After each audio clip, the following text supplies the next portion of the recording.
ये तस्वीरें आपको याद हैं जब राहुल मणिपुर गए थे? इन बेबस जिंदगियों के बीच दौरा किया था। ये विजुअल्स उसी मणिपुर के हैं जब देश के एक डिस्क्वालिफाइड एमपी मणिपुर में हिंसा पीड़ितों से मिलने पहुंचे थे, शांति की अपील की थी। तब ये तस्वीरें पूरे देश के सामने आई। इस बेबस मां को रोता देख पूरे देश की आंखें नम हुई। इन बच्चों की मासूमियत के आगे पूरा देश भावुक हुआ। सबके भीतर अभिलाषा थी कि मणिपुर में हिंसा रुक जाए, सरकार इस पर पहल करे, लेकिन आखिर सुनता कौन?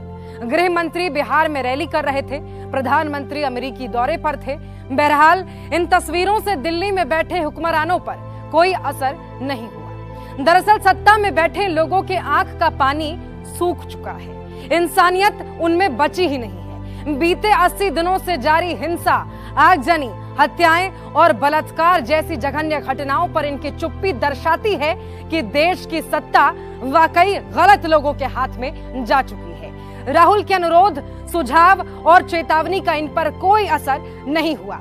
जननेता राहुल गांधी की तस्वीरें गवाह हैं। नरेंद्र मोदी की सरकार ने बीते 80 दिनों में हिंसा रोकने के लिए कोई बड़े कदम नहीं उठाए हैं। इनकी सरकार आज भी चैन की नींद सो रही है। एक तरफ एक नेता 48 घंटे हिंसाग्रस्त क्षेत्र में बिताता है, उधर दूसरी तरफ देश के प्रधानमंत्री 80 दिनों के बाद महज 36 सेकंड भी ठीक से नहीं बोल पाते। सवाल तो प्रधानमंत्री से ही है। अगर उन दो महिलाओं के साथ हैवानियत का वीडियो वायरल नहीं होता तो शायद आप मणिपुर पर अपनी चुप्पी नहीं तोड़ते। पूरे विश्व में आपने भारत की थू थू करवा दी है। देश के अंतरंग प्रदेश को हिटलर की राजधानी बना दी है। आज देश समझ चुका है असली नेता होने का अर्थ क्या होता है। उद्योगपति मित्रों के अथाह पैसों पर मीडिया में प्रोपोगेंडा जनरेट कर नेता बनने वाले पंत प्रधान और जन नेता के बीच का अंतर राहुल गांधी ने स्पष्ट कर दिया है। अगर देश की सरकार ने राहुल की बात मान ली होती तो आज मणिपुर की सूरत कुछ और होती। एक नेता जो जमीन से जुड़ा है, जो लोगों के बीच रहता है, जनता के बीच जाता है, पीड़ितों से मिलता है, उनके आंसू पोंछता है, गले लगाता है, इसके लिए बहुत बड़ा दिल चाहिए, इंसानियत चाहिए। लेकिन अफसोस की बात यह है कि देश के प्रधानमंत्री में नैतिकता की भारी कमी है। मैं फिर कह रही हूं, राहुल गांधी होना आसान नहीं है।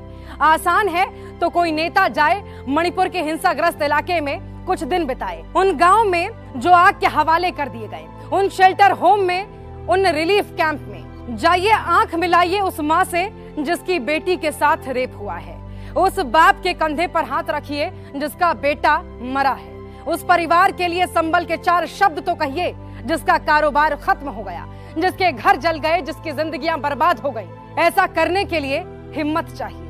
अफसोस आप में हिम्मत नहीं है। आपकी सारी ताकत तो चुनावी रैलियों में दिखती है। आपका एकमात्र काम है राहुल गांधी और कांग्रेस पर टिप्पणी करते रहना। आपका 56 इंच का सीना 36 सेकंड में सिकुड़ जाता है। इसीलिए आपकी प्रासंगिकता समाप्त हो रही है। आपके झूठे वायदों की कलई खुल चुकी है। मोदी जी याद रखिएगा, काठ की हांडी बार बार नहीं चढ़ती। देश आपके जुमलों से कई मील अब आगे निकल चुका है। ये देश, यहाँ के लोग आपके खिलाफ क्रांति का आह्वान कर रहे हैं। आपकी सरकार ने एक खुशहाल प्रदेश को आग के हवाले कर दिया है। आपके राज्य में महिलाएं असुरक्षित हो गई हैं। मैं आपको निकम्मा कह रही हूं। बस इतना कहना है, ये देश आपको कभी माफ नहीं करेगा। हम भारत के लोग आपको कभी माफ नहीं करेंगे।